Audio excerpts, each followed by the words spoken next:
Nunca olvidaré el sonido de esa risa. Era una carcajada seca, ensayada, cargada de ese veneno que solo la gente que se cree superior puede destilar. Mi suegra, Elena, se llevó una mano al cuello para acariciar su collar de perlas. Falsas, por cierto, aunque ella juraba que eran de una boutique en París, y me miró de arriba abajo con una mezcla de lástima y asco. Julián, por Dios, suspiró haciendo que todos en la mesa se detuvieran. Sé que el trabajo en esa oficina tuya es informal, pero, ¿realmente pensaste que una sudadera gastada y unos vaqueros eran apropiados para celebrar mi aniversario en L. Eclat? Este es el restaurante más exclusivo de la ciudad, hay estándares que mantener, aunque tu cuenta bancaria no los alcance. Mi cuñado Mauricio soltó una risita burlona mientras ajustaba su reloj dorado, uno de esos que gritan, mírame, tengo éxito aunque viva de las tarjetas de crédito de mi madre. Mi esposa Lucía me apretó la mano por debajo de la mesa. Vi el brillo de la vergüenza en sus ojos, pero no era vergüenza hacia mí, sino hacia el espectáculo innecesario que su madre estaba montando. Mamá, basta, susurró Lucía. Julián viene de trabajar. Lo importante es que estamos aquí para festejarte. No, Lucía, lo importante es el respeto, intervino Elena, elevando la voz para asegurarse de que los comensales de las mesas vecinas la escucharan. Venir a un templo de la gastronomía, vestido como si fueras a podar el césped, es un insulto para nosotros, y para el dueño de este lugar. Si fuera por mí, ni siquiera te habrían dejado pasar por la puerta. Apuesto a que el maitre pensó que eras un repartidor perdido. Mantuve la calma. Me llevé la copa de vino a los labios, disfrutando del aroma de un cabernet que yo mismo había seleccionado para la bodega del restaurante hace 3 meses. Me recosté en la silla, sintiendo la textura de la sudadera que Elena tanto despreciaba. Era algodón orgánico de alta calidad, sin logos, cómoda, funcional. Exactamente lo que me gustaba usar después de pasar 12 horas revisando estados financieros, rutas logísticas y contratos de expansión. Ellos veían a un don nadie, sin ambición. Veían a un hombre de 33 años, que siempre llegaba en un coche modesto, y que nunca hablaba de lujos. Lo que no sabían es que la discreción es el verdadero lujo que los ricos de verdad nos permitimos. Tienes razón, Elena, dije con una voz pausada, casi divertida. Este lugar tiene estándares muy altos. De hecho, me sorprende que te sientas tan cómoda aquí. Ella arqueó una ceja, detectando un rastro de ironía que no alcanzó a descifrar. Por supuesto que me siento cómoda. Yo pertenezco a este ambiente. Tú, en cambio, pareces un error en la decoración. Mauricio, querido, dile al camarero que traiga la carta de vinos caros. Dudo que Julián pueda leerla sin que le dé un ataque de ansiedad por los precios. Mauricio chasqueó los dedos con una arrogancia que me revolvió el estómago. Odiaba cuando los clientes trataban así a mi personal. El joven camarero, un chico nuevo llamado Mateo que apenas llevaba 2 semanas en el equipo, se acercó con nerviosismo. No me reconoció, y era comprensible. Yo operaba desde las sombras, a través de una sociedad de inversión, y solo los gerentes de alto rango conocían mi rostro. Trae lo mejor que tengan, ordenó Mauricio sin mirar al chico. No nos traigas el vino de la casa que bebe mi cuñado. Queremos algo que esté a nuestro nivel. Miré a mi alrededor. Eclat estaba lleno esa noche. Las luces bajas, el sonido de los cubiertos de plata sobre la porcelana fina, el aroma a trufa blanca y vino añejo. Era mi mayor orgullo. Había construido este imperio gastronómico desde cero, reinvirtiendo cada centavo, comprando locales en quiebra, y transformándolos en joyas codiciadas. Elena y Mauricio creían que yo trabajaba como analista de datos en una empresa mediana. En parte era cierto. Analizaba los datos de mis propios 12 restaurantes. La humillación continuó durante todo el primer plato. Elena se encargó de recordar anécdotas de sus amigos influyentes, lanzándome indirectas sobre cómo Lucía se habría casado con un diplomático si no hubiera sido tan terca. Mauricio presumía de un negocio inmobiliario que, yo sabía de buena fuente, estaba al borde de la quiebra técnica. «Sabes, Julián», dijo Elena, limpiándose la comisura de los labios con la servilleta de lino, «si alguna vez decides madurar y comprarte un traje decente, tal vez podría pedirle a un amigo que te dé un puesto de chofer. Al menos así estaría cerca de la gente con clase». Sentí una punzada de frío, pero no era ira. Era la claridad absoluta que precede a una tormenta. Estaba cansado de ser el saco de boxeo de esta mujer, cuya única fortuna era su apellido en decadencia, y una arrogancia sin fondos. En ese momento, vi a lo lejos a Roberto, el gerente general del grupo, entrando al salón con una carpeta de cuero bajo el brazo. Sus ojos recorrieron el lugar buscando algo. Me vio. Sus ojos se abrieron un poco más de lo normal y empezó a caminar hacia nuestra mesa. Elena, al ver que el hombre más importante del restaurante se aproximaba, se enderezó, se retocó el cabello, y puso su sonrisa más falsa. Oh, mira, Mauricio. El gerente viene a saludarnos. Seguramente reconoció mi apellido. Preparaos para ver cómo se trata la gente importante. Julián, intenta no decir nada. No quiero que piensen que te conocemos.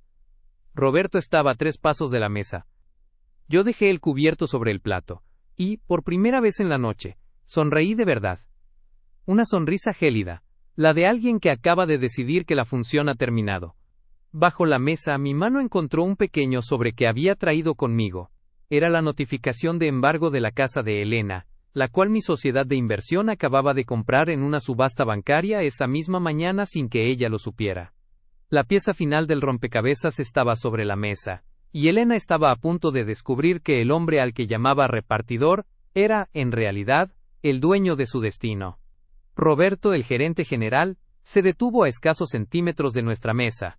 Elena, con esa prepotencia que la caracterizaba, ya tenía la mano extendida, esperando un besamanos, o, al menos, una reverencia que confirmara su estatus ante los demás comensales. Buenas noches, caballero, dijo Elena con una voz impostada, cargada de una dulzura fingida que me dio náuseas. Qué detalle que se acerque a saludarnos. Soy Elena de la Torre, clienta habitual, y este es mi hijo Mauricio, un prometedor empresario inmobiliario. Roberto ni siquiera la miró.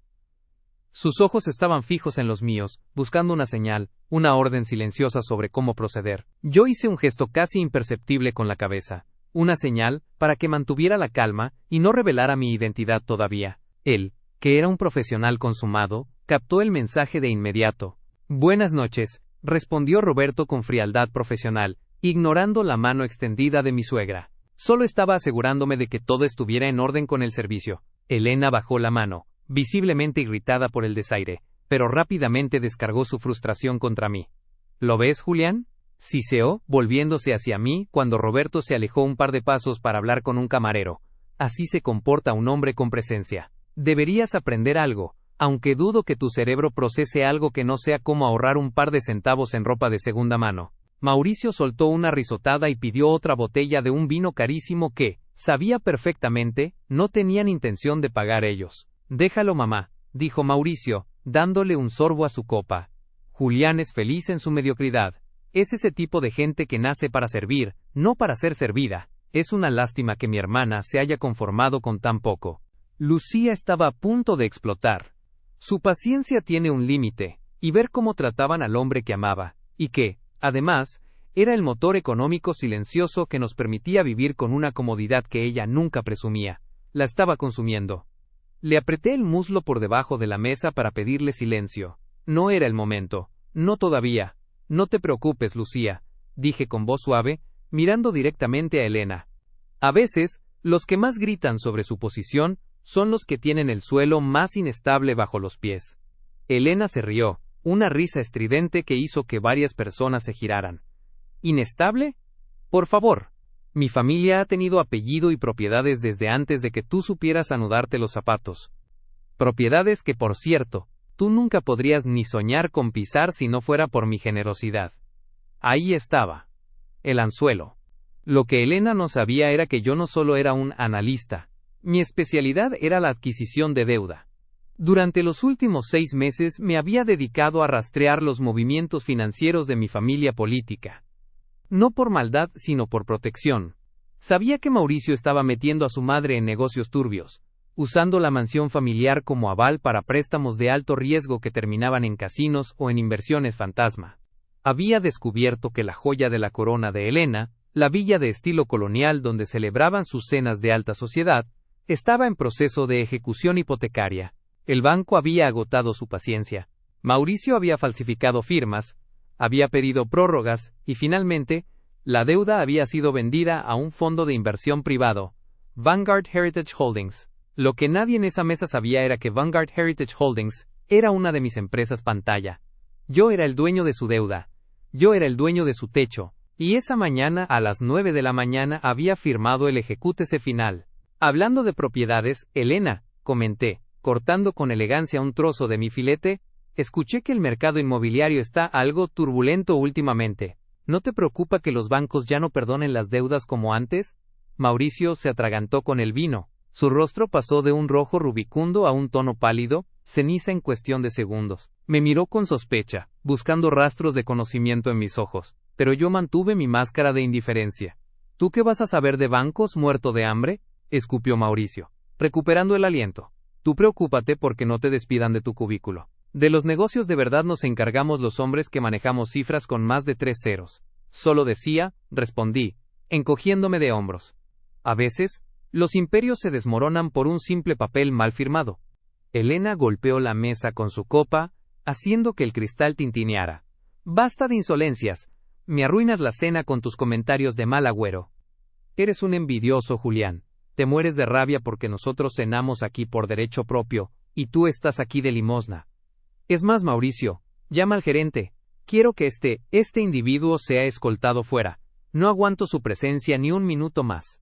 Mamá, no puedes hacer eso, intervino Lucía, horrorizada. Julián es mi esposo. Es un estorbo, gritó Elena. Camarero, gerente. Roberto, que no se había alejado mucho, regresó a la mesa de inmediato. Su rostro era una máscara de piedra. Elena lo señaló con un dedo enjollado, su cara desfigurada por la soberbia. Este hombre, dijo señalándome, nos está molestando. Su vestimenta es ofensiva, y su actitud es intolerable para un establecimiento de esta categoría. Quiero que lo echen ahora mismo. No me importa lo que piense su hija. Yo soy la que paga. O bueno, Mauricio paga, y exigimos exclusividad. Roberto miró a Elena, luego miró a Mauricio, que evitaba el contacto visual, y finalmente me miró a mí. Yo metí la mano en el bolsillo de mi sudadera, y saqué un pequeño dispositivo.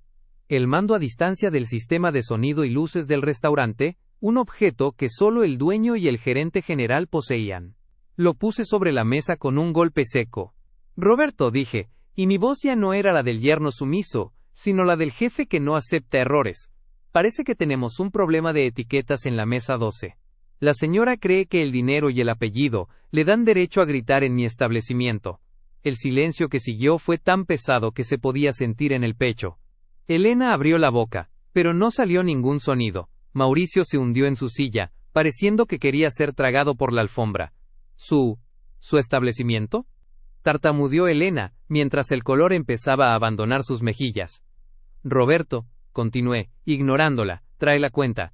Pero no la de la cena. Trae el expediente de Vanguard Heritage.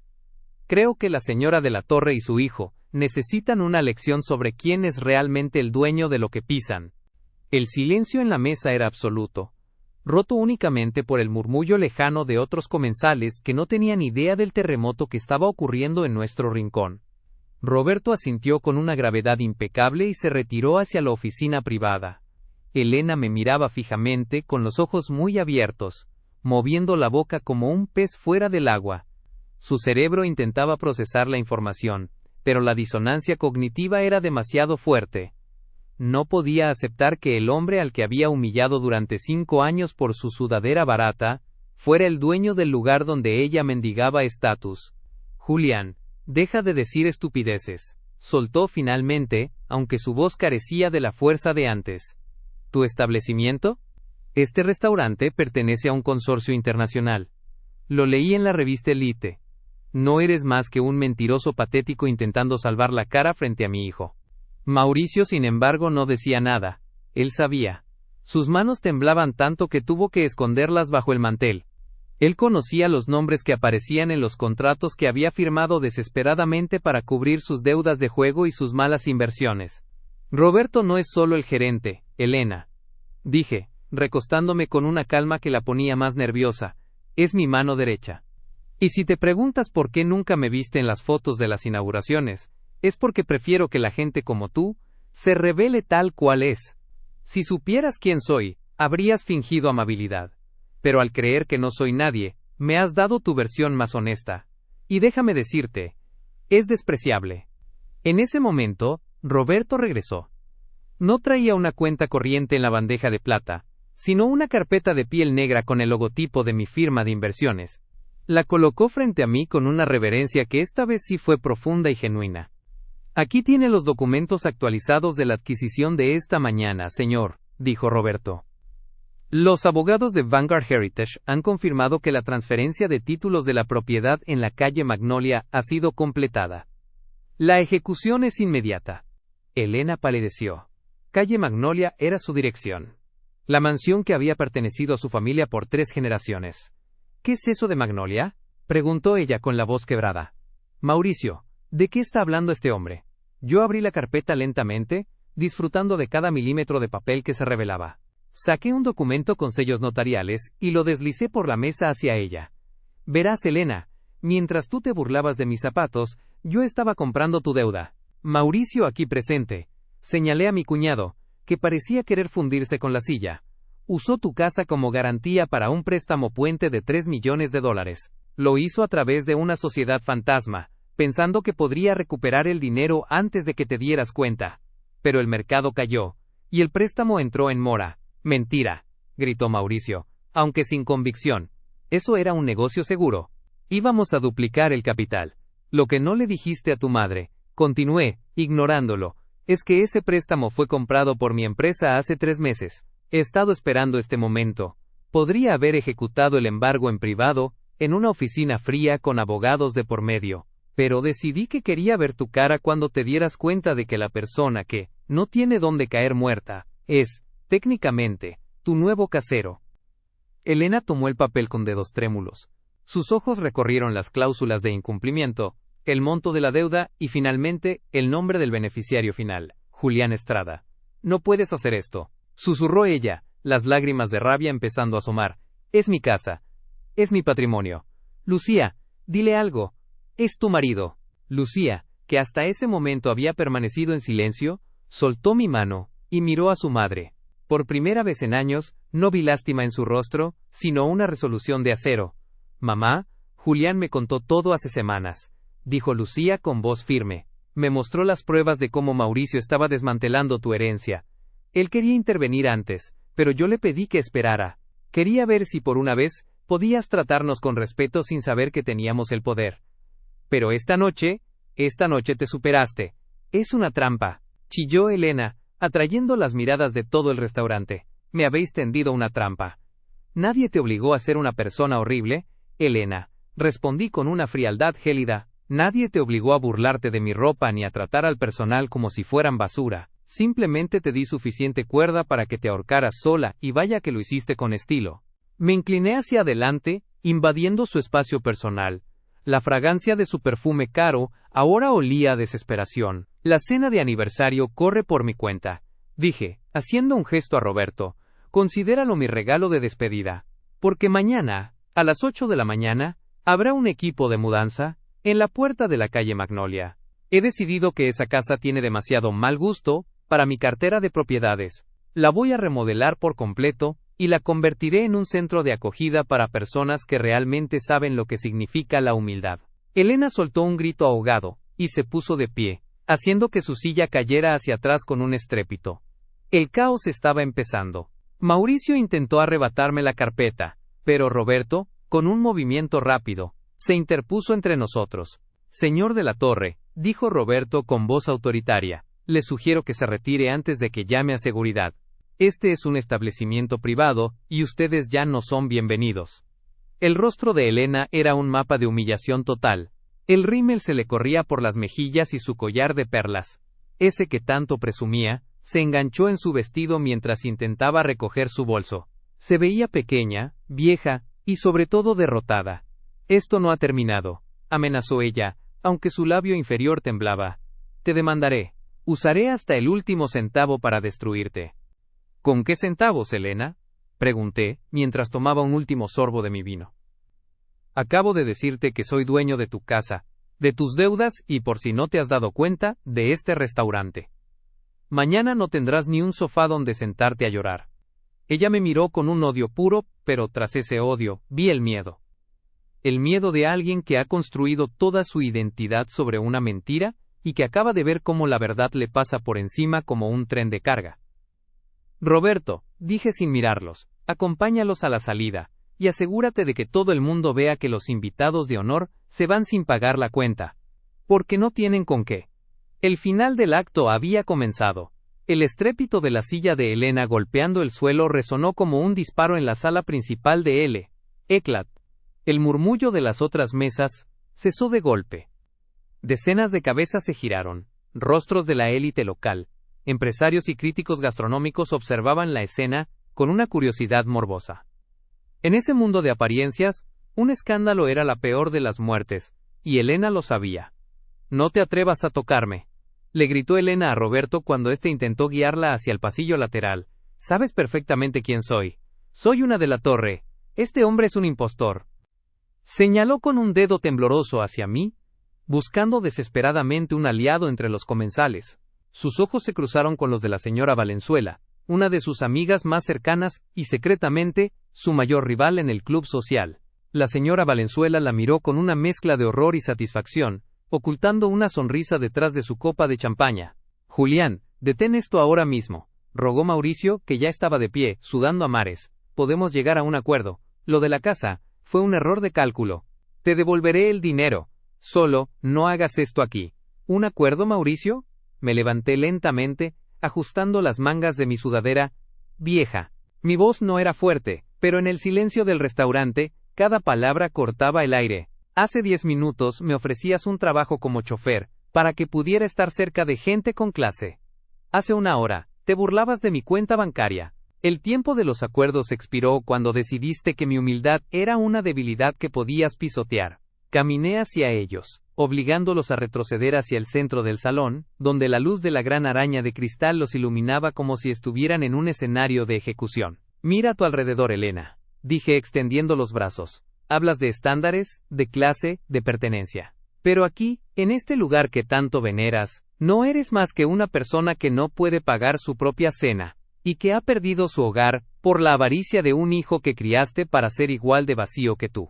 Eres un monstruo», chilló ella, perdiendo toda la compostura. «Has engañado a mi hija. Has vivido de nosotros mientras planeabas robarnos». Lucía dio un paso al frente, poniéndose a mi lado. Su presencia era serena, el contraste perfecto al desquiciamiento de su madre. «Nadie te robó nada, mamá», dijo Lucía con una frialdad que me llenó de orgullo. «Tú y Mauricio cavaron este pozo. Julián simplemente decidió comprar la tierra que ustedes estaban tirando por la borda. Lo que te duele no es el dinero, es que el don nadie resultó ser el gigante que te permite respirar». En ese momento, apareció el jefe de seguridad junto a 2 hombres uniformados. Elena se encogió, dándose cuenta de que la burbuja de protección que creía tener se había reventado. «Roberto», dije, mirando al gerente, «por favor, diles a los señores que salgan por la puerta principal. No por la de servicio, no quiero que se sientan inferiores. Que salgan por donde entran los clientes de verdad. No, por la principal no», suplicó Elena, mirando hacia la salida donde un grupo de fotógrafos de un evento cercano esperaba a un político local. «Todos me verán. Saldré en las columnas de chismes. Es justicia poética, ¿no crees?», le susurré al oído mientras pasaba a su lado. «Te encanta ser el centro de atención. Pues hoy, el mundo sabrá que la gran Elena de la Torre es una indigente con joyas prestadas». Mauricio intentó decir algo más, tal vez una última amenaza o una súplica de clemencia, pero el personal de seguridad lo tomó firmemente por los hombros. Los llevaron a través del salón. Fue un desfile de la vergüenza. El sonido de los tacones de Elena contra el mármol era errático, roto por sus sollozos de rabia. Los susurros de los demás clientes crecían a su paso. «¿Viste eso? ¿Es ella la que perdió la mansión?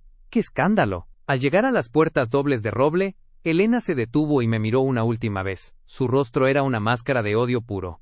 «Te arrepentirás de esto, Julián», escupió. «Puede que tengas el dinero, pero nunca tendrás nuestro apellido ni nuestra distinción». «Tienes razón», respondí con una sonrisa tranquila. «Yo no necesito un apellido para saber quién soy.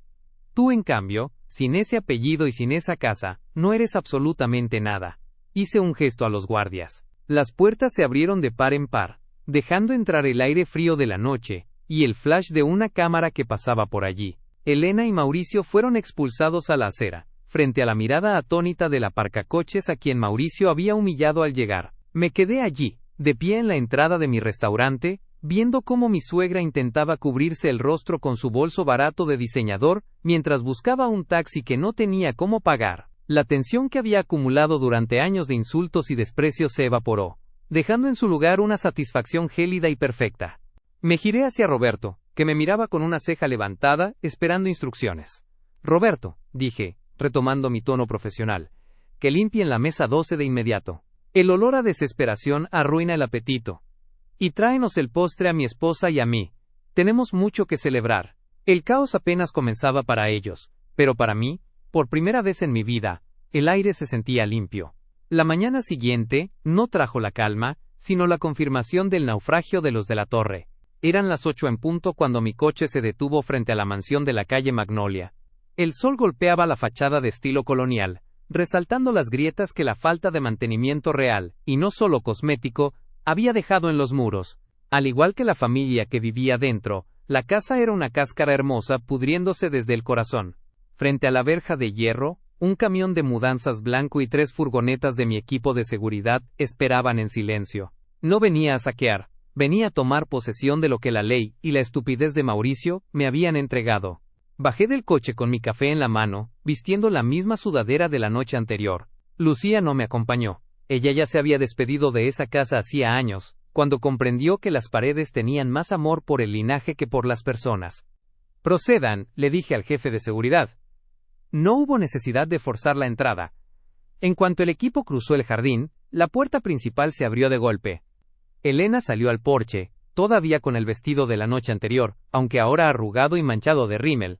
Se veía demacrada como si hubiera envejecido 10 años en 10 horas. Detrás de ella, Mauricio hablaba frenéticamente por teléfono, probablemente suplicando un préstamo a personas que ya no le devolvían las llamadas. «Fuera de aquí», gritó Elena con una voz ronca, «esto es propiedad privada. Llamaré a la policía». «Adelante, Elena», dije, caminando por el sendero de piedra con una parsimonia irritante. «Llámalos».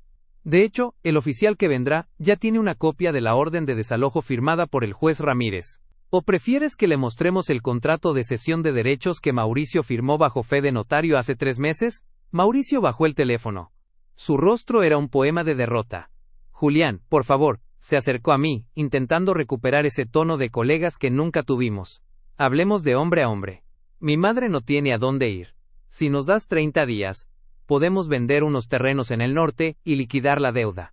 Te pagaré intereses. El 20, el 30%. ¿Qué terrenos, Mauricio? Lo interrumpí, mirándolo con lástima. ¿Los que perdiste en la mesa de póker el mes pasado o los que ya están embargados por el fisco? Sé exactamente cuánto tienes en el banco. $300 y una tarjeta de crédito sobregirada. No hay terrenos.